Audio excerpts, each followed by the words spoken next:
Assalamu alaikum warahmatullahi wabarakatuh. Am I audible to everyone? उम्मीद करता हूँ आप सब खैरियत से होंगे। अल्लाह ताला आप सबको हम सबको ईमान और सेहत की बेहतरीन हालत में रखें।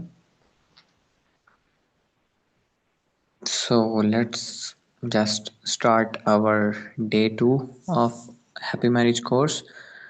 और आज हमने एक और टॉपिक को टॉपिक की बात की एक क्या उसको बोलेंगे, एक प्रॉब्लम की सर्जरी करनी है। तो शुरू करते हैं।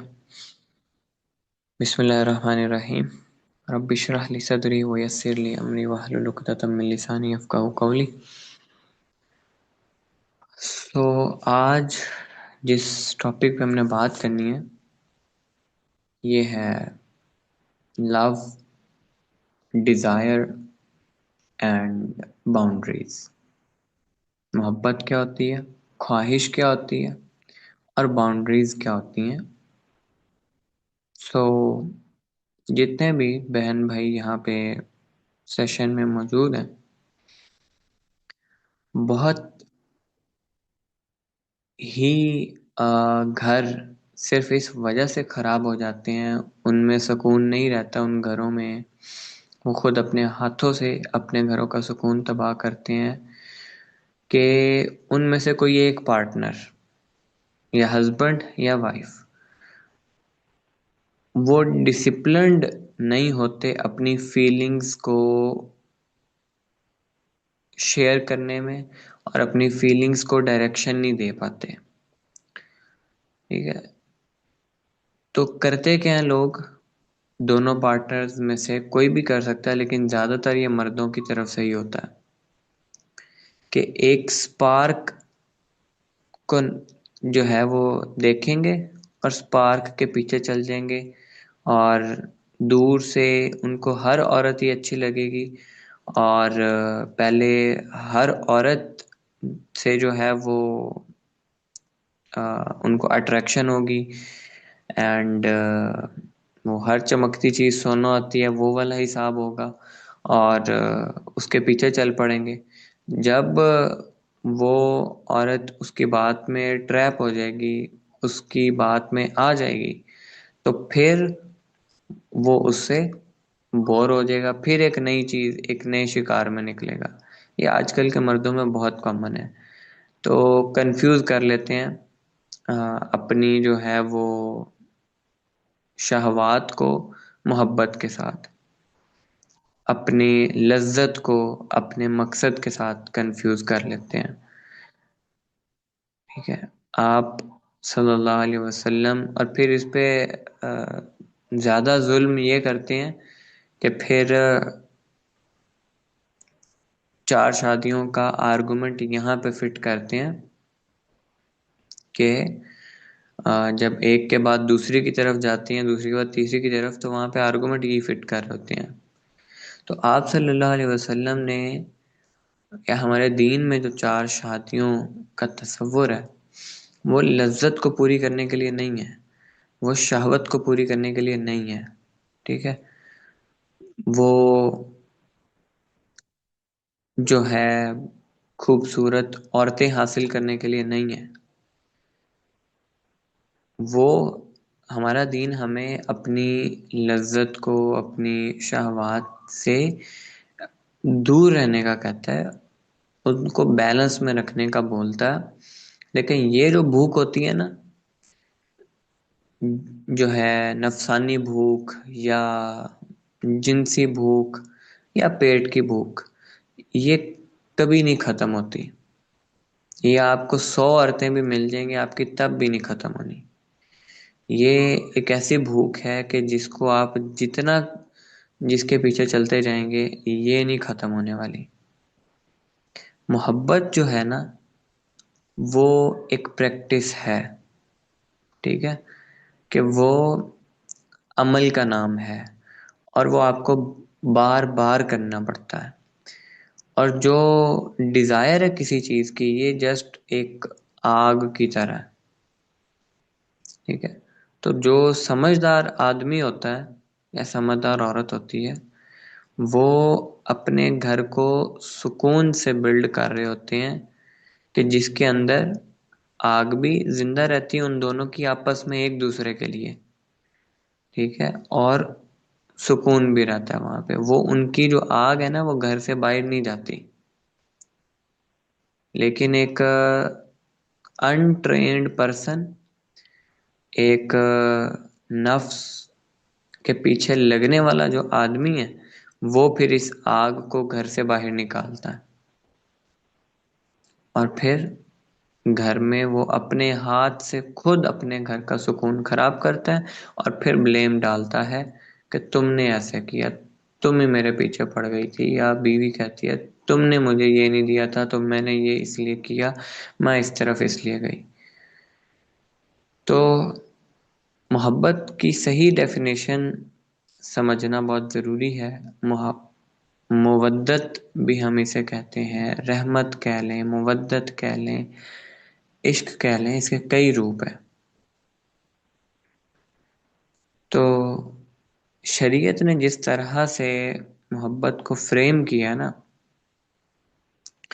इस्लाम मोहब्बत को जो है वो सेलिब्रेट करता है, लेकिन हुदूद के अंदर रहते हुए।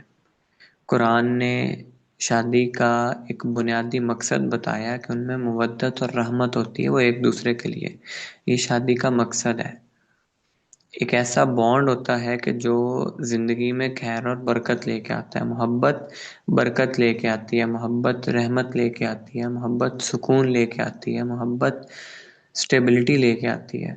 मोहब्बत जो है वो इंसान को निखारती है। मोहब्बत इंसान को जो है वो काबिल बनाती है।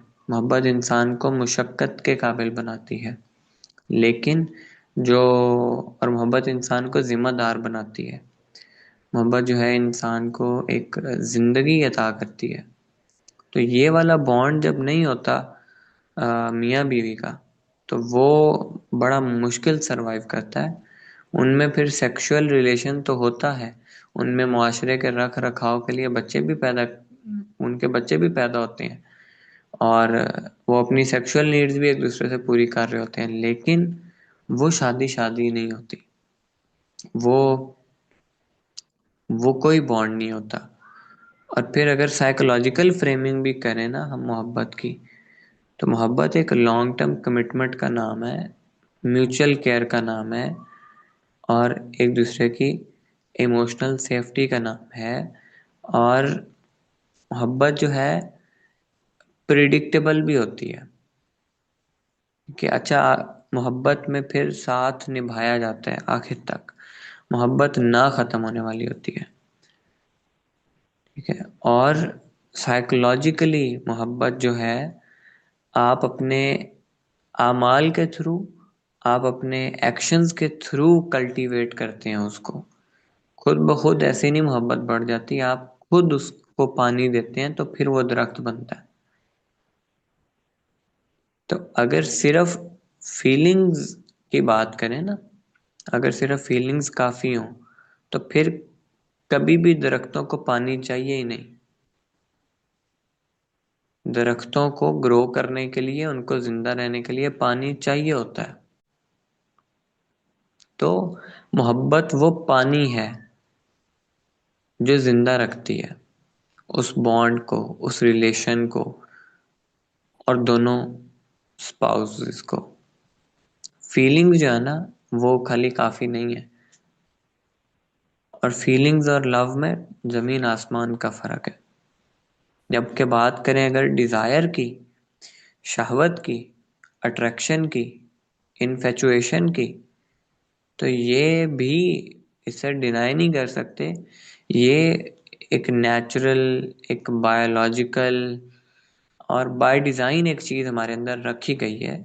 लेकिन ये आउट ऑफ कंट्रोल जब होती है ना, तो फिर इंसान के लिए खसारा है। फिर अल्लाह ने इसका बड़ा एक रेड फ्लैग दिया है कि क्या तुमने देखा ऐसे शख्स को कि जिसने अपने शहवात को अपना जो है वो खुदा बनाया हुआ है। तो ये वाला बैलेंस बड़ा आउट ऑफ कंट्रोल है कि हम फिर उसके पीछे चलते हैं और फिर उसको जस्टिफाई भी करते हैं। और ये तब आउट ऑफ कंट्रोल होती है जब हम मूवीज, ड्रामाज और फिर जितनी हमारे पास आजकल सहूलियात हैं गुनाहों की, और जितनी लो साइकोलॉजी है दोनों जेंडर्स की, तो ये ज़्यादा इस चीज़ की इंटेंसिटी बढ़ा देती हैं। बट ये टेम्परेरी अट्रैक्शन होती है। शहवत टेम्परेरी होती है, शहवत परमानेंट नहीं होती। अट्रैक्शन टेम्परेरी होती है, जब पूरी हो जाए तो फिर ख़त्म हो जाती है। तो ये जो डिज़ायर होती है ना, इसको हम कहते हैं ये रॉ एनर्जी है। इसको इमीडिएट जो है वो सेटिस्फेक्शन चाहिए, नॉवेल्टी चाहिए, एंड विदाउट लिमिट्स। अगर विदाउट लिमिट्स डिज़ायर होना तो फिर जुल्म हो जाता है, फिर जुल्म बनता है ये। तो डिज़ायर एक इंजन की तरह है। एक समझदार आदमी वो होता है कि जो इसको चलाना जानता है। जो इसके अकॉर्डिंग चलता है वो तो तबाह होता है। तो डिज़ायर बिल्कुल अल्लाह ने रखी है इंसान के अंदर। ठीक है, इसको अब मैं आपको एक मिसाल से समझा देता हूँ कि हमारे इंसानी जिस्म की मिसाल एक शहर की तरह ले लें, एक रियासत की तरह ले लें। अब इस शहर का, इस रियासत का एक बादशाह है जिसको हम कल्ब कहते हैं। तो मोहब्बत कल्ब का अमल है। ठीक है। फिर इस शहर में ज़ाहिरी बात है, जिस तरह रियासत होती है तो उसको चलाने के लिए एक बादशाह चाहिए, एक एक सुप्रीम अथॉरिटी चाहिए, और बाकी उसको वजीर भी चाहिए, उसको जो है वो इमोशंस भी चाहिए, उसको जो है वो डिज़ायर्स भी चाहिए, और उसको फिर सख्ती करने वाले जो है वो इमोशंस वो भी चाहिए, उसको सख्ती वाला पार्ट भी चाहिए, यानी उसको सिपाही भी चाहिए, उसको वर्कर्स भी चाहिए, उसको जो है वो सजा देने वाले जो है वो भी चाहिए, जेल में बंद करने वाले वो भी चाहिए। हर तरह के रोल चाहिए होते हैं ना एक शहर का निज़ाम सही रखने के लिए। तो हमारे जिस्म में भी ऐसे है। हमारे जिस्म का बादशाह कल्ब है। उसकी हमारे जिस्म उसकी जो वजीर है बादशाह की, वो अकल है। अब बादशाह और वजीर, इन दोनों की सिंक्रोनाइजेशन बहुत ज़रूरी है। और ये दोनों अगर, मतलब आप देखें कि अगर वजीर ही गलत मशवरे देने लग जाए बादशाह को, तो फिर तो सल्तनत गई। ये जिस्म, ये रूह, ये सब कुछ करप्ट हो जाएगा। अब अकल जो है, अकल के साथ दो चीज़ें और भी आती हैं कि एक तो शहवात भी लगी हुई हैं, और एक हमारा गुस्सा और गज़ब भी लगा हुआ है। तो ये जब अकल इनको कंट्रोल में रखती है ना, तो निज़ाम ठीक रहता है। लेकिन जब अकल को ये चीज़ें कंट्रोल कर लें, तो फिर आपका कल्ब तो गया। अब जब कल्ब चला गया, आपके बादशाह की हालत सोचें आप क्या है, आपके बादशाह की क्या हालत होगी कि जिसका वजीर ही तबाह हो गया हो अपनी शहवात और अपने गुस्से के हाथ। तो उस बादशाह की क्या हालत होगी। और फिर यही होता है, फिर ना हमारा कुरान में दिल लगता है, ना हमारा नमाजों में दिल लगता है, ना हमारा दुआ करने को दिल करता है, ना हमारा अल्लाह के पास जाने को दिल करता है, ना ही हमें किसी और का दर्द महसूस होता है, ना ही जो है हमारी आंखों से आंसू निकलते हैं। ये सब चीज़ें आती हैं क्यों? क्योंकि जो दिल है उसको तो हमने खुद अपने हाथों से मुर्दा कर दिया। अब कैसे दुआ कबूल हो, अब कैसे जो है वो उसमें अल्लाह का नूर आएगा। तो ये पूरा एक फ्रेमवर्क होता है। तो अगर, और ये जितने भी रिलेशनशिप्स होते हैं ये इसी बेस पे चल रहे होते हैं कि डिज़ायर अनकंट्रोल्ड होती है। अगर इसको कंट्रोल करना आ जाए तो समझदार लोग तो कंट्रोल कर लेते हैं। समझदारी भी अच्छा तजर्बे से ही आती है। तो मैं ये नहीं कह रहा कि तजर्बा करें, लेकिन तजर्बाकार लोगों से या इल्म से आती है। ज़रूरी नहीं है कि तजर्बा तजर्बा करने से आएगा। वो जिन लोगों ने, जो आलिम हैं, जो अमल वाले आलिम हैं, आलिम बा अमल हैं, वो आपको जब बताते हैं, सिखाते हैं, तो उसकी बात से समझ, और ये कॉमन सेंस की बात है कि नहीं, दिस इज रॉन्ग थिंग। या मैं अपनी डिज़ायर को फॉलो करते हुए इस एक गड्ढे में गिरता जा रहा हूँ या गिरती जा रही हूँ, और आप अपनी हाथों से खुद अपनी तबाही फेरते हैं, आप में बहुत सारी बीमारियां लग जाती हैं आपके कल्ब को, बहुत सारी बीमारियां, पूरी बहुत लंबी लिस्ट है। तो जो लोग इसमें इन्वॉल्व होते हैं वो खुद जानते हैं कि वो किस तरह उनकी जो है वो पूरे के पूरे किरदार की तबाही जो है वो होती है, वो किस तरह मॉरली और स्पिरिचुअली कोलैप्स होते हैं। तो एक इमोशनल इंटीमेसी भी होती है और एक सेक्सुअल इंटीमेसी भी होती है। इमोशनल इंटीमेसी तो ये होती है कि आप अपने फियर्स को, अपने सीक्रेट्स को, अपने इनर वर्ल्ड को शेयर करें, तो उससे जो आपको सुकून मिले, that is called emotional intimacy. अब अगर ये चीज़ें आपको अपनी बीवी से मिल रही हैं तो इट्स गुड थिंग, बीवी से ही होनी चाहिए या एक बीवी की शौहर से होनी चाहिए। लेकिन अगर ये चीज़ें आप किसी और औरत से या कोई औरत किसी और मर्द से शेयर कर रही है तो ये तो फिर वो खयानत कर रहा है अमानत में। और फिर सेक्सुअल इंटीमेसी आती है। सेक्सुअल इंटीमेसी तो बॉडीज मिलती हैं, एक जिस्म दूसरे जिस्म से मिलता है, तो वो तो ये दोनों तरह की इंटीमेसी ज़रूरी होती है एक निकाह के लिए, एक शादी के लिए। जब इन लाइंस को हम किसी नामहरम रिलेशन के साथ क्रॉस कर रहे होते हैं तो ये बेवफाई होती है। चाहे आपका फिजिकल कांटेक्ट नहीं भी हुआ ना, तो ये बेवफाई में ही आता है और ये ख़यानत में आता है कि जब आप आउटसाइड द मैरिज जाके इमोशनल जो इंटीमेसी है वो किसी और से हासिल कर रहे हो, ये भी ख़यानत होती है। शादी की जो इंटरनल इकोनॉमी है वो तो इसी चीज़ के ऊपर चल रही होती है।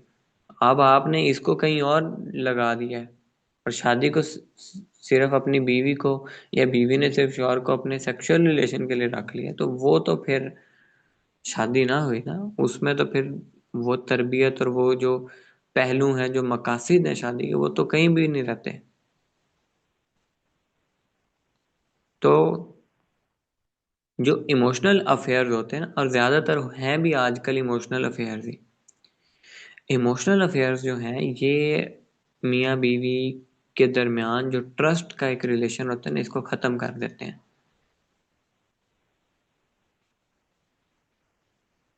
ये बहुत बड़ी तबाही लेके आते हैं रिश्ते में। और फिर जो अल्लाह माफ़ करे डिजिटल टेक्नोलॉजी है, ये तो आपके एक क्लिक की दूरी पे है, आपके पास अवेलेबल है गुनाह। और फिर फॉल्स नैरेटिव्स जो हैं मीडिया को लेकर, जिस तरह मर्द व जन का इख्तलात है हर जगह पे, ये और भी ज़्यादा, क्योंकि हर पर्सन तो इस केपेबल नहीं होता कि वो अपने आप को संभाल के रखेगा। जब वो ओपन होगा, पब्लिक में होगा, मेल फीमेल्स इकट्ठे होंगे, तो वो अपनी आंखों की हिफाजत या अपने दिमाग की हिफाजत कर पाएगा। हर पर्सन इस काबिल नहीं होता। कुछ होते हैं, कुछ नहीं होते, ज़्यादातर नहीं होते, मेजॉरिटी नहीं होती। तो फिर उसका रिजल्ट भी मिलता है हमें। तो जो है, अब इस पे बाउंड्रीज जो है ना, आपको अगर बाउंड्रीज की बात करें तो सबसे पहली चीज़ तो है पर्पस। अपनी बाउंड्री सेट करनी चाहिए आपको कि एब्स्ट्रैक्ट रूल्स हैं कुछ, उनको 10 पॉइंट अपना जो है ना वो डिजिटल जो है ना वो बाउंड्रीज बना लें। ठीक है कि नंबर 1, आप किसी भी नामहरम पर्सन के साथ आफ्टर दिस टाइम और after this time without my spouse knowledge बात नहीं करेंगे। ठीक है, मिसाल दे रहा हूँ एक बाउंड्री की। दूसरी बाउंड्री होगी कि सोशल मीडिया के आप पासवर्ड एक दूसरे से छुपा के नहीं रखेंगे, ट्रांसपेरेंसी होगी। ठीक है, अनलेस म्यूचुअल जो प्राइवेसी होती है वो तो रहती है, लेकिन ये आपको छुपाने की जरूरत नहीं है सोशल मीडिया के पासवर्ड एक दूसरे से। जो चोर चोरी कर रहा होगा वही छुपाएगा ना। तो अल्हम्दुलिल्लाह हमारे तो ऐसे ही है। मेरे तो सारे अकाउंट्स हैं जो है वो मेरी वाइफ के पास भी सारे हैं, एंड मुझे उनके सारे अकाउंट्स का पता है, एंड मेरे सारे अकाउंट्स उनके पास लॉगिन है, ईच एंड एवरीथिंग। ट्रांसपेरेंसी बहुत ज़रूरी होती है, हर चीज़ पता होनी चाहिए और क्लियर हो, ट्रांसपेरेंसी हो, आपको कोई प्रॉब्लम ना हो। आप क्यों छुपाना क्यों चाहते हैं ये वाला पार्ट अपने स्पाउस से? ये एक बाउंड्री आप सेट कर सकते हैं अपने रिलेशन को हेल्दी रखने के लिए, अपने रिलेशन को सेफ रखने के लिए। फिर आप जो वेंट आउट करना है वो किसी ना महरम के साथ नहीं करेंगे। अबाउट योर मैरिज प्रॉब्लम्स, ये होता है बाज़ कि एक मियाँ बीवी के आपस में मसाइल चल रहे हैं, तो अब मियाँ या बीवी किसी और के पास जाके अपने मसाइल बयान कर रहे हैं। फर्स्टली, अब इसका एक प्रैक्टिकल सॉल्यूशन बता रहा हूँ। फर्स्टली, अगर कोई इस तरह का मसला हो भी शादी को लेके, आपस में ताल्लुकात को लेके, तो फर्स्टली तो आपस में डिस्कस करना चाहिए, और यहाँ से बात ना सॉल्व हो तो फिर किसी सर्टिफाइड, किसी अच्छे आलिम, काउंसलिंग सेशन देने वाले के पास रुजू करना चाहिए। किसी ना तजर्बाकार से, किसी ना महरम से जाके अपने मसाइल नहीं डिस्कस करने चाहिए। ये एक बाउंड्री है, बाउंड्री सेट रखें अपनी कि नहीं, मैं जो भी है अपनी शादी के बाद कहीं बाहर नहीं लेके जाऊंगा। फिर एक दूसरे के मैसेजेस को विदाउट डिस्कशन डिलीट भी ना करें। मतलब आप अपने मोबाइल पे अपनी चैट्स रखें, वो अपने मोबाइल पे अपनी चैट्स रखें। आप जो है वो ना डिलीट करें अपने मैसेजेस, जो आपके मोबाइल से आपने बाकियों के साथ किए हैं उसको ना डिलीट करें। एक बाउंड्री, ये बाउंड्रीज की मिसालें दे रहा हूँ ना। और कोशिश करें ग्रुप मैसेजेस को प्रेफर करें रेदर देन कि आप प्राइवेट वन टू वन जो है वो ऑपोजिट जेंडर के साथ डिस्कशन कर रहे हैं, और वो भी गैर ज़रूरी टॉपिक्स के ऊपर। सोशल मीडिया टाइम की एक लिमिट रखें। डिजिटल जो है वो डिटॉक्स अपना एक स्केड्यूल रखें, एक दिन टोटल डिटॉक्स करें, एक दिन टोटल इग्नोर करें अपने जो है वो अ, अपने आप को डिजिटली बिल्कुल कट ऑफ करें। फिर आप अगर अपनी फोटो या कोई ऐसा मैसेज जो जरा सा भी किसी के, आप देखें ना अल्लाह ने कुरान में कहा कि इनसे नरम आवाज में बात भी ना करो, कि हो सकता है कि किसी के दिल में मर्ज हो और वो उससे बढ़ जाएगा। ये अल्लाह ने उम्महातुल मोमिनीन को कहा था, ये तमाम औरतों के लिए और ये मर्दों के लिए भी है। तो अब अगर आप इतना नरम होके, इतना सॉफ्ट होके, इतना पीछे चले जाएंगे अपोजिट जेंडर के सामने, और उसको जो है वो आप इस तरह के मैसेजेस कर रहे होंगे, और फिर अपनी, अगर बाज का देख, हम तो केसेस देखते हैं ना, तो इसलिए ये सारी बातें ओपन आपके साथ कर रहा हूँ कि फोटोज अगर आप अपनी शेयर कर रहे हैं किसी और के साथ, तो ये तो इमीडिएट मैरिटल ब्रीच है। ये तो आपने बहुत लिमिट क्रॉस कर दी है। तो प्राइवेसी आपने और अपनी जो है लिमिट्स, उनको आपने ब्रीच किया। तो इसके लिए तो बहुत सख्त किस्म की जो है ना वो सजा भी मिलनी चाहिए, और सख्त किस्म की इसकी जो है वो कंपनसेशन भी होती है। एंड देन एक रूल याद रखें कि जब आप किसी और के साथ इमोशनली क्लोज फील कर रहे हो, तो अपनी स्पाउस के साथ, अपनी बीवी के साथ, ये बीवी अपने शौहर के, उसको जरूर डिस्कस करें। हदीस है कि जब तुम किसी औरत को देखो, मतलब तुम्हारे अंदर अगर शहावत पैदा हो, तुम्हारी गलती से किसी औरत के ऊपर निगाह पड़ गई है, तो फिर अपनी औरत के पास जाओ, अपनी बीवी के पास जाओ। ये हदीस है, डायरेक्ट हदीस सुनो कि उसके पास भी वही कुछ है जो बाहर वाली औरत में तुम देख रहे हो।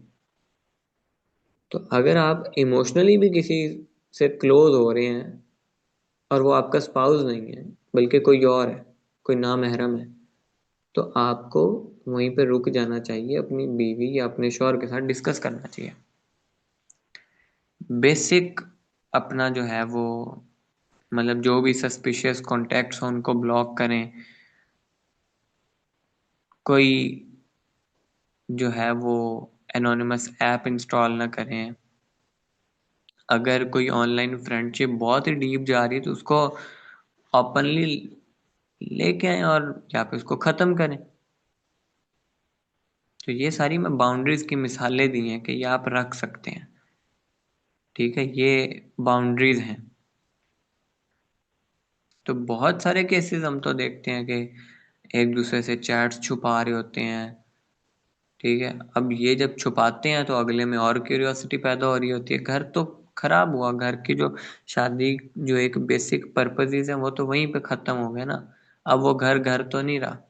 घर को अल्लाह ने मस्कन का है, सुकून की जगह, वो तो खत्म, वो तो बस छत है सर छुपाने को। हम्म। तो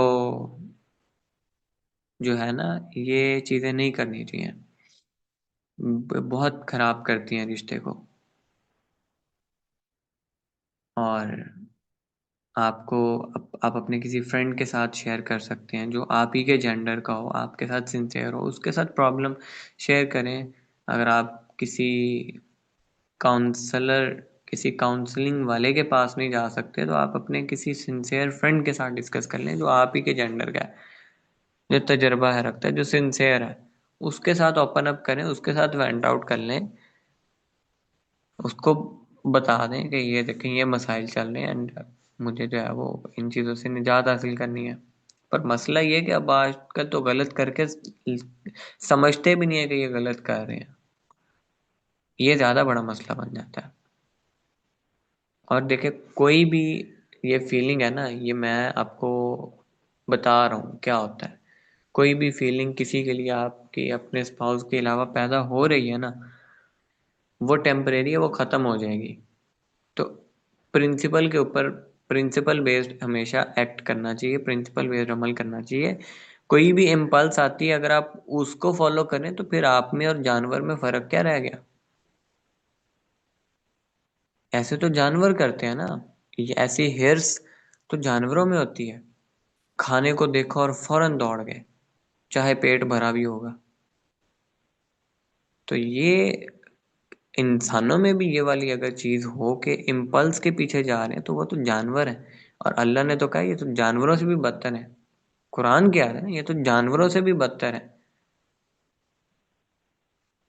आज जब आपकी मैंने आपको बताया किसी और के लिए फीलिंग क्रिएट हो रही हो, किसी और के लिए इमोशंस पैदा हो रहे हैं, तो आप अपने स्पाउस के साथ डिस्कस करें, या अपने बहन भाई के साथ डिस्कस करें, या जो अगर सिंसियर हो, नहीं तो अक्सर बहन भाई और घर खराब कर देते हैं, या फिर आप किसी सिंसियर फ्रेंड के साथ डिस्कस करें।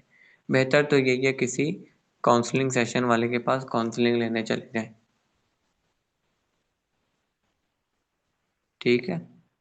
तो अब क्यों होते हैं लोग स्लिप, इसके ऊपर बात कर लेना। इसके ऊपर सिर्फ एक कुछ रीजन है, मैं इसको साइकोलॉजिकली सारा आपको एक्सप्लेन करता हूँ, ये पीछे क्या चल क्या रहा होता दिमाग में। तो बहरहाल मैं आपको कुछ चीज़ें बताता हूँ कि जो आप कर लें। फर्स्ट थिंग कि 3 सिंपल अपनी कम्युनिकेशन हैबिट्स बना लें। एक तो डेली 10 मिनट का मियाँ बीवी सिर्फ चेक इन करें। कुछ सॉल्व नहीं करना आपने मसाइल, सिर्फ सुनना है एक दूसरे को। सेकंड, ठीक है, आई स्टेटमेंट्स जो है ना, ये यूज करें। ये ना कहें कि तुमने मुझे ऐसे महसूस करवाया या तुम्हारी वजह से मुझे ये फील हुआ, तुमने ऐसे किया। बल्कि आपको कहना चाहिए कि मुझे ऐसे हो रहा है, मुझे ऐसे लग रहा है, मेरे साथ ये हो रहा है, मैं इस प्रॉब्लम में हूँ, मैं ये फेस कर रहा हूँ। तो आई वाली स्टेटमेंट्स यूज करनी चाहिए। एंड तीसरी, अगर कोई खराबी आ गई है रिश्ते में, उसको रिपेयर करें। उसको रिपेयर करने के लिए एफर्ट करें, उसको उसके लिए कोशिश करें। कोई भी डिसएग्रीमेंट हो गया आप में, कोई भी और प्रॉब्लम है तो उसको आप रिपेयर कर सकते हैं। रिपेयर कैसे कर सकते हैं? एक दूसरे को तोहफे तोहफे दे के, तोहफा ले जाएं कोई अपने स्पाउस के लिए, आप उसको अच्छे अल्फाज दें, उसको प्यार करें, उसको जो है वो आप कॉम्प्लीमेंट दें, उसको आप सॉरी कर लें, उसको आप ये काम करेंगे, आपका वो प्रॉब्लम सॉल्व हो गया। शादी तो इस तरह बच जाती है। देखिए वो जो स्पाउस होता है ना, उसमें ये चीज़ें बहुत मैटर करती हैं, और ये छोटी छोटी चीज़ें हैं, लेकिन ये अगले का दिल खुश कर देती हैं। फिर जब भी किसी और को बहुत ही मैसेज करने का दिल कर रहा हो, या आप कर दें, मिसाल के तौर पे अपनी लस्ट में आके, अपनी इम्पल्स में आके आपने कर दिया मैसेज किसी और को जो नहीं करना चाहिए था, तो फिर वहां पे रुक जाएं। उसकी उस गलत काम की, अच्छा ये भी केसेस में देखा है कि अच्छा उन्हें पता भी होता है ये गलत कर रहे हैं, और उसकी फिर ना, उसको बचाने के लिए, उसको सेफ रखने के लिए, और उसी की क्यूरियोसिटी में उसमें मजीद डीप चलते चले जाते हैं, रुकते नहीं है ये एक जगह पे। भाई एक दफा हो गया, बस वहीं पर रुक जाना चाहिए। ठीक है। वहां पे जब आप इस तरह की फीलिंग कर रहे हो, अगेन आप अपने पार्टनर को कॉल करें ना। जो बातें बाहर वाले के साथ करें वो अपने पार्टनर के साथ करें। वॉक कर लें, मैसेज डिलीट कर दें जो आपसे हो गया है, उसको फौरी तौर पे जो है सॉल्व कर लें। नहीं तो ये जब मामला आगे चल पड़ता है तो फिर आप बहुत आगे निकल जाते हैं। आपका मियाँ बीवी के रिश्ते में जो बरकत होती है ना, वो उठ जाती है फिर। कन्फ्लिक्ट लेटर रखें, डायरेक्ट एक दूसरे के साथ बात करें, कोई मसला हो। ठीक है। अगर ना सॉल्व हो तो फिर किसी बड़े को, समझदार को, सिंसियर पर्सन को बीच में लेके आए एज अ मीडिएटर। तो अब आ जाए साइकोलॉजिकल रीजंस के ऊपर कि ये क्यों करते, क्यों है ना, डिजायर को फॉलो क्यों करते हैं, साइकोलॉजी ऑफ अट्रैक्शन है क्या। So there is a neurotransmitter hormone dopamine. Psychology और न्यूरो साइंस के पर्सपेक्टिव से बता रहा हूँ। जितनी भी डिजायर है हमारी, ये डोपामीन से आ रही है। डोपामीन डिजायर लेके आ रहा है, एंटिसिपेशन लेके आ रहा है, बट जो प्लेयर है वो डोपामीन नहीं है।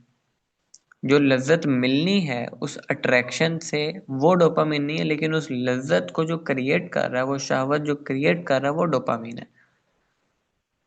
अब दिमाग जो है ना, जब नए लोग देखता है, नई चीजें देखता है, अनसर्टेनिटी देखता है, कोई सीक्रेसी देखता है, कोई मिस्ट्री देखता है, तो वहां पे ज्यादा डोपामिन रिलीज करता है। तो इस वजह से एक स्ट्रेंजर ज्यादा एक्साइटिंग फील हो रही होती है या हो रहा होता है, और आपकी जो अपनी जितनी भी अच्छी बीवी हो, जितना भी अच्छा शौहर हो, वो बोरिंग फील हो रहा होता है, because of your neurological disorder. ऐसे लोगों को मैं जहनी बीमार कहता हूँ, और ये होते हैं, वाकई होते हैं बेचारे, जो अपने पार्टनर के अलावा किसी और की तरफ जा रहे होते हैं ना, ये जहनी बीमार होते हैं। इनको इलाज की जरूरत होती है, नफ्सियाती मरीज होते हैं ये। डोपामिन, ये एडिक्ट होते हैं। मतलब जब कोई कहता है ना कि मुझे पता नहीं अपनी बीवी में या मुझे अपने शौहर में वो स्पार्क फील नहीं हो रहा अब ना, तो ये मैरिज प्रॉब्लम नहीं है, ये उनका नफ्सियाती मसला है, बेचारों का इलाज करना चाहिए। जहनी मरीज होते हैं ये, न्यूरोकेमिकल प्रॉब्लम है, और ये ठीक हो जाता है। किसी अच्छे डॉक्टर के पास जाएंगे ना, उसको मसला बताएंगे, वो आपको बड़ी अच्छी दवाई देगा, ठीक हो जाएंगे। तो ये उन लोगों के लिए है कि जिनके शौहर या जिनकी बीवी में ये मसला हो रहा है, उसे सबसे पहले एक साइकेट्रिस्ट के पास लेके जाएं, किसी अच्छे साइकेट्रिस्ट के पास, और उसका इलाज करवाएं। मसला ये भी होता है कि वो फिर जाहिर बात है, बात और तरफ चली जाती है, बीवियां भी उसको बेवफाई में लेती हैं, और शौहर तो वैसे ही इस मामले में बहुत ज्यादा ही होते हैं। शौहर तो कभी भी माफ नहीं करते, बीवियां फिर माफ कर देती हैं, शौहर नहीं माफ करते ऐसे केसेस में। तो जब हो स्पाउस में इस तरह का मसला, उसको साइकेट्रिस्ट के पास लेके जाएं खुद। वो जब जहनी तौर पे फिट होगा ना, वो ऑटोमेटिकली उसका दिमाग ठिकाने पे आ जाएगा। फिर सेकंडली ऑक्सीटोसिन और डोपामीन। डोपामीन जो है ना, ये मैंने आपको बताया एक्साइटमेंट का और फैंटेसी का हार्मोन है, न्यूरोट्रांसमीटर है। ऑक्सीटोसिन जो है, ये अटैचमेंट और सेफ्टी और ट्रस्ट और बॉन्डिंग का हार्मोन है। जो शादी है ना, जो निकाह है, जो मैरिज है, ये ऑक्सीटोसिन के ऊपर बनती है, डोपामीन के ऊपर नहीं बनती। ऑक्सीटोसिन बढ़ता है जब फिजिकल कांटेक्ट होता है, जब इमोशनल सेफ्टी होती है, और जब रेपिटिशन होती है, जब इमोशनल ऑनेस्टी होती है दोनों में, तो तब ऑक्सीटोसिन बढ़ता है और आपकी शादी मजबूत होती है, आपका ताल्लुक मजबूत होता है। तो लोग जब डोपामिन के पीछे लग जाते हैं ना, तो ये वाला पार्ट वीक हो जाता है। ये आपस में दोनों जंग कर रहे होते हैं, ऑक्सीटोसिन और डोपामिन दोनों की लड़ाई चल रही होती है। ऑक्सीटोसिन के ऊपर आप काम करेंगे तो ऑक्सीटोसिन भी ग्रो कर जाएगा। डोपामिन के पीछे लगेंगे तो डोपामिन आप उसके एडिक्ट होते जाएंगे, ज्यादा से ज्यादा से ज्यादा के। ये बड़ा सबसे खतरनाक तरीन एडिक्शन डोपामिन की होती है। तो इसलिए जो अफेयर्स होते हैं ना, ये बड़े एक्साइटिंग फील होते हैं लेकिन कलेप्स हो जाते हैं। शादी क्यों एक अपनी बीवी या अपना शौहर क्यों एक्साइटिंग फील नहीं होता? बिकॉज वहां पे ऑक्सीटोसिन का लेवल लो है और आप डोपामीन का लेवल आपका हाई है। तो अटैचमेंट जो थ्योरी है ना, बहुत आसान अल्फाज में आपको बता देता हूँ। बचपन से ये खराबी एक बच्चे के दिमाग में जो है ये डाली जाती है। एक सिक्योर अटैचमेंट होती, एक एंशियस अटैचमेंट होती है, एक अवॉइडेंट अटैचमेंट होती है, एक डिसऑर्गेनाइज्ड अटैचमेंट होती है। ठीक है, बचपन से हमारा दिमाग इन सब के ऊपर ट्रेन होता है, वायरिंग हो रही होती है। हमारी जो सिक्योर अटैचमेंट होती है ना, उसमें हम बड़ा क्लोजनेस, जो नेक्स्ट पर्सन है उसके साथ कंफर्टेबल होते हैं, एक इंडिपेंडेंस होती है। एंशियस अटैचमेंट में हमें डर होता है कि अगला हमें छोड़ ना जाए, जेलसी होती है, ओवर थिंकिंग होती है। अवॉइडेंट अटैचमेंट में होती है कि आपको डर होता है कहीं ये मेरे करीब ना हो जाए, और आपका दिमाग बंद होने लगता है, इमोशनल शट डाउन हो जाता है। डिसऑर्गेनाइज्ड अटैचमेंट ये होती है कि मोहब्बत और खौफ मिला जुला जो है ना जज्बा होता है इसमें, और केओस होता है सिर्फ इसमें। तो आपका दिमाग शुरू से जिस तरह की अटैचमेंट के ऊपर वायर हुआ हुआ है, आप उसी वायरिंग के साथ आपने शादी कर लिया ना, तो आप शादी में भी फिर वही चीज आपकी शो हो रही होगी। अगर आपका दिमाग शुरू से बचपन से वायर नहीं है ना सिक्योर अटैचमेंट पे, तो फिर आप शादी करके बहुत बड़ा मसला करेंगे, बहुत बड़ा फितना क्रिएट करेंगे माशरे में। अब जो अटैचमेंट स्टाइल्स हैं, इन्हीं की बेस पे अफेयर्स बनते हैं। क्योंकि जो एक एंशियस शौहर है या एंशियस बीवी है, उसको तो आउटसाइड द मैरिज वैलिडेशन चाहिए, क्योंकि उसका तो शुरू से दिमाग उस चीज पे वायर हुआ हुआ है। अगर इसी तरह एक अवॉइडेंट जो शौहर है, अवॉइड करने वाली बीवी है, तो वो तो इमोशनल इंटीमेसी से भागेगी और स्क्रीन्स और दूसरे लोगों की तरफ जाएगी। सिर्फ जो सिक्योर पार्टनर है, सिक्योर शौहर है, सिक्योर अटैचमेंट के ऊपर वायरिंग हुई है दोनों मियाँ बीवी की, तो वो एक दूसरे को रिपेयर करते हैं, वो एक दूसरे को हील करते हैं, वो इस्केप नहीं लेते वहां से। तो affairs most of the cases वो अटैचमेंट्स के जख्म होते हैं जो बचपन से लगते हैं। और हम सिर्फ वो अफेयर्स की तरफ, वो जिस तरह मरीज को एनास्थीसिया दिया जाता है ना, कि उसको पेन फील ना हो, उसको जो है वो उसकी सर्जरी भी कर दें और उसको पता ही ना चले। तो अफेयर्स सिर्फ ये एनास्थीसिया के लिए जो है ना चलाए जाते हैं, कि हमें एनास्थीसिया मिल जाए। अफेयर्स इसलिए चलाते हैं लोग। मैं तो आपको पहले बताया, ये जहनी मरीज लोग होते हैं जो भी अफेयर्स चला रहे होते हैं, जो बाहर कहीं अपने घर को छोड़ के कहीं बाहर मुंह मारते हैं, ये जहनी मरीज लोग होते हैं, नफसियाती बीमार होते हैं ये। तो इमोशनल रेगुलेशन क्या होती है? आपको इमोशनली, मैंने कल बात की थी ना कि अगर शादी करते वक्त ये देखना इमोशनली मेच्योर है या नहीं। तो इमोशनल मेच्योरिटी क्या होती है, इमोशनल रेगुलेशन क्या होती है? कि आप बेचैन भी है ना फिर भी बैठ सकें, आप अपनी इम्पल्सिस को डिले करना जानते हो, आप लॉन्ग टर्म बेनिफिट को चूज करते हो, शॉर्ट टर्म रिलीफ के पीछे ना भागते हो। ये होती है इमोशनल मेच्योरिटी। और फिर जो चीटिंग बिहेवियर है मियाँ बीवी में किसी में भी मिलता है, तो ये इसलिए नहीं, अब मैंने जितने केसेस देखे वहां है ही नहीं ये मामला।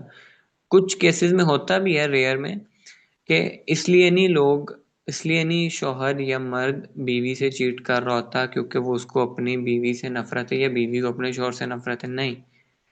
वो इसलिए चीट कर रहे होते हैं कि वो उनको ना अपने स्पाउस से वो अट्रैक्शन नहीं फील हो रही होती, वो पावरलेस फील करते हैं, इग्नोर्ड फील करते हैं, वो लोनली फील करते हैं।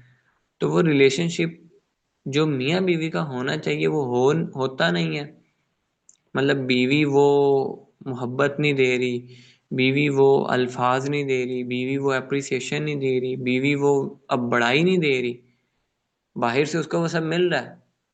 इसी तरह शौहर आप अपनी बीवी को नहीं ये सब दे रहा, बाहर से कोई और देगा, तो उसके साथ अटैचमेंट हो जाएगी और अफेयर होगा और बातें होंगी और इमोशनल इंटीमेसी होगी। और बजाय इसके कि आप कम्युनिकेट करते, आप अपनी शादी को जो हील करते, आप काउंसलिंग लेते इसके लिए, आप इमोशनल एनेस्थीसिया की तरफ चले जाते हैं और घर खराब करते हैं अपना, अपनी नस्लें खराब करते हैं।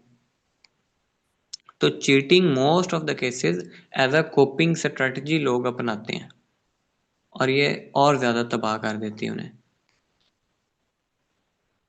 और फिर जस्टिफिकेशन भी देते हैं। मैं तो सुनता रहता हूँ ना, जस्टिफिकेशन भी दे रहे होते हैं, चीटिंग भी कर रहे होते हैं, जस्टिफिकेशन भी दे रहे होते हैं कि मेरी बीवी मुझे समझती नहीं है या मेरा शौहर मुझे समझता नहीं है, ये जस्टिफिकेशन दे रहे होते हैं। फिर मिनिमाइज कर रहे होते हैं चीजों को। देखिए मैं सिर्फ बात ही करता हूँ, मैं सिर्फ चैटिंग करता हूँ और तो कुछ भी नहीं है। कुछ लोग एंटाइटलमेंट बता रहे होते हैं कि मैं तो डिजर्व करता हूँ खुशियाँ, मैं तो डिजर्व करता हूँ हैप्पीनेस। कुछ लोग कंपैरिजन कर रहे होते हैं, कंपैरिजन भी बड़ा खराब करता है। वो देख रहे होते हैं दूसरों को, और फिर जब वो अपने पार्टनर में नहीं मिल रहा होता, तब फिर वो बाहर किसी और तरफ जाते हैं। यार ये भी बड़ी जो है ना वो आर्गुमेंट, ये तो बहुत यूज करने लग गए हैं, पता नहीं क्या हुआ, मुफ्ती तारिक मसूद ज्यादा वायरल हो गया कि जी मुझे तो 4 शादियां अलाउ हैं, सो दिस इज ओके, अगर मैं कहीं और भी कर रहा हूँ। तो मैं तो शुरू में बताया, देखो 4 शादियां लज्जत पूरी करने के लिए नहीं है या शहवत पूरी करने के लिए नहीं है, अपनी इम्पल्सिस को फॉलो करने के लिए और उनको पूरा करने के लिए नहीं है 4 शादियां दीन में। ये एक मॉरल डिसएंगेजमेंट है और ये बहुत बड़ा मसला है, नफ्सियाती, दिमागी। और इसका इलाज भी होता है, इलाज हो जाता है इसका, बड़ा अच्छा इलाज है। इलाज के लिए फिर कुछ चीज़ें बता भी देता हूँ। इलाज में यह कि फिजिकल बॉडी के ऊपर काम करना चाहिए, स्ट्रेंथ बिल्ड करनी चाहिए, जिम शिम करे। अगर हस्बैंड में ये चीज़ें हैं तो उसको चाहिए कि वो एक्सरसाइज करे, वॉक करे, अपने आप को फिजिकली स्ट्रांग बनाए, उसका दिमाग ऑटोमेटिकली ठिकाने पे आने लग जाएगा। रोजे रखना शुरू करे, खाना कम करे, ठीक है। फिर नफलों की कसरत करे, बावुजू रहे, और बाकी अपनी बीवी के साथ हर चीज़ डिस्कस करे, अपनी बीवी को ज़्यादा टाइम दे, अपनी बीवी के साथ ज़्यादा टाइम स्पेंड करे, इमोशनली भी और फिजिकली भी। तो ये ठीक हो जाता है, बड़ी जल्दी ठीक हो जाता है। लेकिन अगर इंसान इस चीज को छोड़ के दूसरी तरफ निकल जाए तो फिर वो निकल ही जाता है, फिर वो बहुत दूर चला जाता है उसमें। और आजकल तो डिजिटल अफेयर्स है ना, और ये फिर डिजिटल अफेयर कम गिल्टी फील होते हैं, लेकिन ये ज़्यादा डेंजरस है। साइकोलॉजिकल मैकेनिज्म तो ये है कि देखिए, फिजिकल डिस्टेंस तो होता है डिजिटल में, स्क्रीन के ऊपर हो रहा है सब, और दिमाग उसको इस तरह ट्रीट कर रहा है, एक फैंटेसी सेफ जो है वो बॉन्ड के तौर पे उसको देख रहा होता है, लेकिन इमोशनली अटैचमेंट तो रियल है, डैमेज भी रियल है, आप जो बेवफाई और ख़यानत कर रहे हैं वो भी रियल है। तो ये जो है ना, हमें सबसे पहली चीज अवेयरनेस बहुत ज़रूरी है।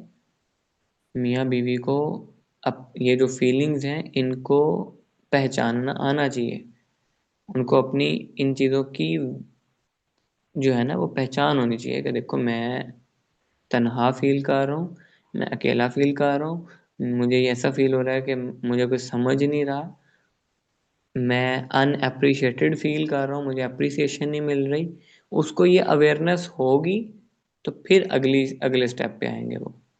यानी पहला काम जो करने का है, मैं प्रिवेंशन मॉडल बता रहा हूँ अब आपको, अवेयरनेस है कि जब इस तरह की कोई फीलिंग हो उसको लेबल करें, उसको अपने पार्टनर के साथ डिस्कस करें। ठीक है, सेकंड थिंग, रेगुलेशन की तरफ आए। ठीक है, रेगुलेशन में जो है मैंने आपको बताया, आप जिम शिम ज्वाइन करें, एक्सरसाइज करें, वॉक करें, अपना अपनी डाइट बैलेंस पे लेके आए, अपने स्पिरिचुअली अपने आप को मजबूत करें, अल्लाह के साथ अपना कनेक्शन बिल्ड करें, नफलों की कसरत करें, बावुजू रहें, अपनी बीवी के साथ ज़्यादा टाइम स्पेंड करें। ठीक है, और तीसरी चीज़ है रीडायरेक्शन, अपने आप को किसी पॉजिटिव काम में लगाएं और किसी अच्छे काम में अपना वक्त सर्व करें, हेल्दी एक्टिविटीज करें, रीडायरेक्शन करें। ठीक है, और चौथी चीज़ है रीइंफोर्समेंट, बढ़ाएं अपने पॉजिटिव एक्टिविटीज़ को। और मिसाल के तौर पे बीवी के साथ फिजिकल कनेक्शन बढ़ा लें, बीवी के साथ इमोशनल कनेक्शन बढ़ा लें, अपना टाइम ज़्यादा कुरान में स्पेंड करें, अप्रिसिएशन जो है उसमें एक दूसरे को बढ़ चढ़ें, और एक दूसरे के साथ जो है वो एहसान का मामला करें, री करें। तो ये हील हो जाता है, ये कोई ऐसा बड़ा मसला होता ही नहीं है। ठीक है, ये सिर्फ बड़ा मसला तब बनता है जब दोनों दोनों ही जो है ना वो होते हैं, बेढंगे होते हैं, दोनों में से कोई एक भी समझदार नहीं होता तो फिर मसला बढ़ता है। कोई एक भी पार्टनर समझदार हो तो वो फिर अपने दूसरे पार्टनर को निकाल लेता है उससे, अदरवाइज दोनों ही बेवकूफ हों तो फिर घर खराब करते हैं। तो ये बहुत वन लाइनर दे रहा हूँ आपको कि फीलिंग्स डाटा होती हैं, डिसीजंस नहीं होते। और आपकी जो अट्रैक्शन है, this is information, not instruction. Instruction आप खुद उसको देते हैं, दिमाग को रिलीफ चाहिए, लेकिन आपकी जो रूह है, जो कल्ब है, जो दिल है, उसको मीनिंगफुल चीज चाहिए। अगर आप रिलीफ के पीछे दौड़ेंगे, मीनिंग निकल जाएगा। तो जिस चीज को जितना पानी देंगे वो उतना बढ़ेगी, जिसको जितना भूखा रखेंगे वो उतना मौत के मौत की तरफ जाएगी। तो ये तो आप पे डिपेंड करता है। तो होमवर्क दे रहा हूं आपको, जो लोग शादीशुदा हैं उनके लिए है, और जो लोग नहीं हैं, किसी नॉन मैरिम रिलेशनशिप में वैसे हैं, वो भी इसको अपना सकते हैं कि इससे अवॉइड करें ना, अपनी बाउंड्री सेट करें। जो मियाँ बीवी हैं या जो शादीशुदा है वो ये काम करें, कोई भी अनहेल्दी कोपिंग स्ट्रेटजी आपके अंदर है उसको लिखें कि मैं क्या करता हूँ, कोई प्रॉब्लम आता है मुझे इमोशनली साइकोलॉजिकली, मैं उसमें कैसे डील करता हूँ, अनहेल्दी कोपिंग स्ट्रेटजी क्या है मेरी। और एक इमोशनल नीड अपनी लिख लें जो आप अवॉइड कर रहे हैं बताने से। यानी आप नहीं बता रहे उसको, अपने पार्टनर को, अपने स्पाउस को, बट यू नीड इट, उसको लिखें। ठीक है, ये आप करें तो अल्लाह ताला जो डिजायर है ना, इसको तबाह करने, हमें तबाह करने के लिए नहीं भेजता। अल्लाह ने हमें जो डिजायर हमारे अंदर रखी है ना, ये हमें और स्ट्रांग बनाने के लिए रखी है और हमारे दर्जात बुलंद करने के लिए होती है। और अगर हम इसकी पैरवी करने लग जाते हैं तो फिर दर्जात गिर जाते हैं इंसान के, और इंसान जो पहले कुछ खैर के काम पे होता भी है, दीन के काम पे होता भी है, वो भी उसका चला जाता है। तो ये दोनों चीजें एज अ टेस्ट अल्लाह ताला ने रखी हैं, और टेस्ट में आप या तो पास होते हैं या फेल होते हैं, ये तो आप पे डिपेंड करता है ना। और सक्सेसफुल जो मैरिज है, ये परफेक्ट फीलिंग्स के ऊपर नहीं खड़ी होती। सक्सेसफुल मैरिज क्लियर बाउंड्रीज के ऊपर, डेली जो है वो एक दूसरे के ऊपर रहम, और डेली जो है वो एक दूसरे के इमोशंस को समझना, और डेली एक दूसरे का अपने रिलेशनशिप में कुछ डालना, कुछ जो है वो अपना हिस्सा उसमें डालना, तो उस पे शादी खड़ी होती है। तो अल्लाह ताला जो है वो हमें हिदायत दे, और हमें ईमान, हमारे ईमान में इजाफा फरमाए, और हमारी अक्ल को मजबूत करे, और हमें हमारे नफ्स की गुलामी से बचाए। ये दुआ किया करें कि अल्लाह हमें हमारी शहवात से बचा, अल्लाह हमें हमारे नफ्स से बचा। तो अब मैं आपके जो है वो आमीन सुम्मा आमीन चैट सेक्शन देख लूं।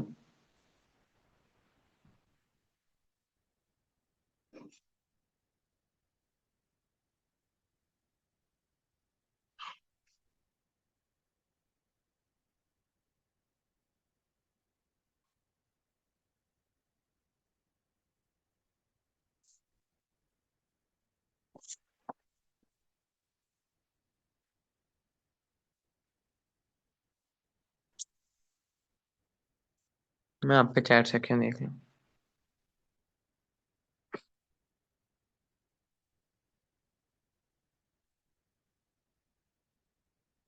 कुछ लोग तो शादी के बाद अपनी सेम जेंडर फ्रेंड्स के साथ भी फ्रेंडशिप नहीं रखने देती है कांटेक्ट, तो उनका क्या किया जाए? तो उसमें आपके लिए इम्पोर्टेंट तो आपका स्पाउस है ना, आपका रिलेशन है। इफ ही और she is not satisfied with your friendship, तो आप खत्म कर दें।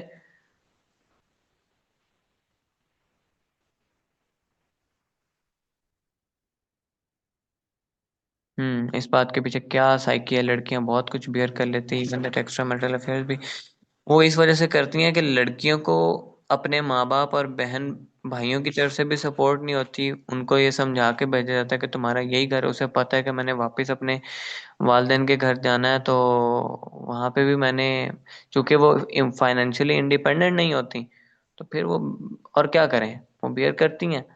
और मर्दों को ये बाउंड्री नहीं होती। तो मैंने आपको बताया ये नफसियाती बीमारी है, इसका इलाज करना चाहिए। फिर इन्हें अपनी बीवी भी ना अच्छी लगे, बोलेंगे, अच्छा ऐसे मर्द को क्या कहेंगे, ऐसे मर्द को मर्द नहीं कहेंगे और कुछ नहीं। ठीक है।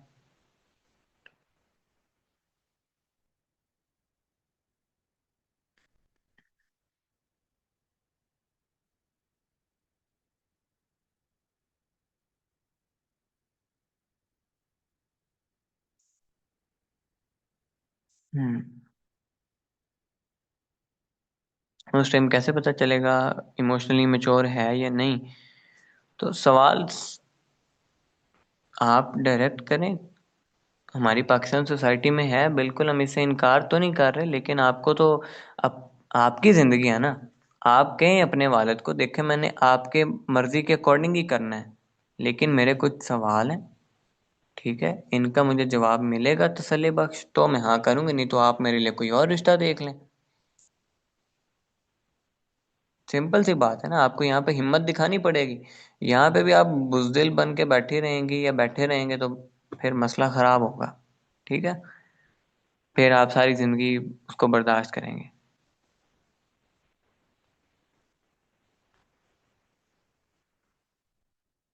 How to find a perfect match, वो मैंने आपको बता दिया है। पूरा कोर्स करेंगे तो आपको समझ लग जाएगी, और फिर उस हिसाब से आप अपने लिए स्पाउस चूज कर सकते हैं।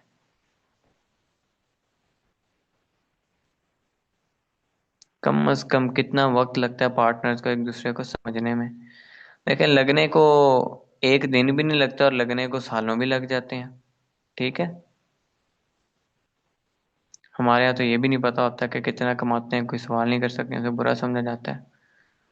तो आपको तो इसको खत्म करना पड़ेगा ना, अपनी जिंदगी गुजारनी है आपने आगे, बच्चे तो आपने पैदा करने हैं। तो आपकी जिंदगी का सवाल है, तो हिम्मत यहाँ पे आपको करनी पड़ेगी। यहाँ पे बुजदिली नहीं दिखानी ना।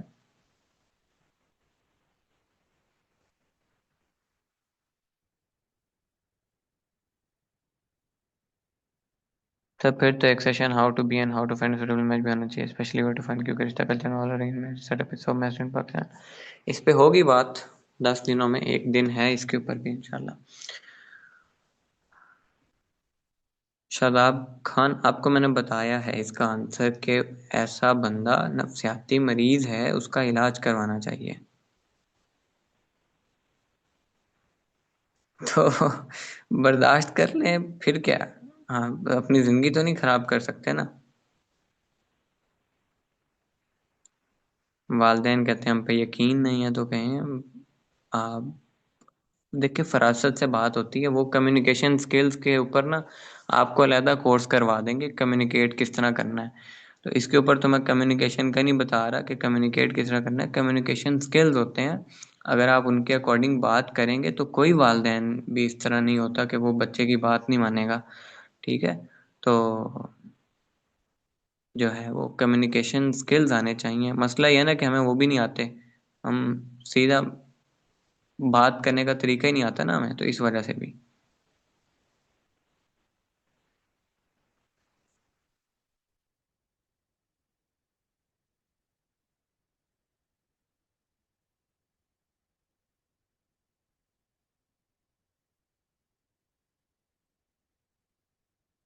चलें, hope so, a lot of things learning को मिली होंगी, और अल्लाह ताला इन्हें हमारी ज़िंदगी में भी, अमल में भी शामिल करें। जज़ाकल्लाह खैर एवरीवन फॉर ज्वाइनिंग। इंशाल्लाह कल जो है वो नेक्स्ट लेक्चर में आप सबसे मुलाकात होती है। तब तक के लिए अल्लाह हाफ़िज़, दुआओं में याद रखिएगा।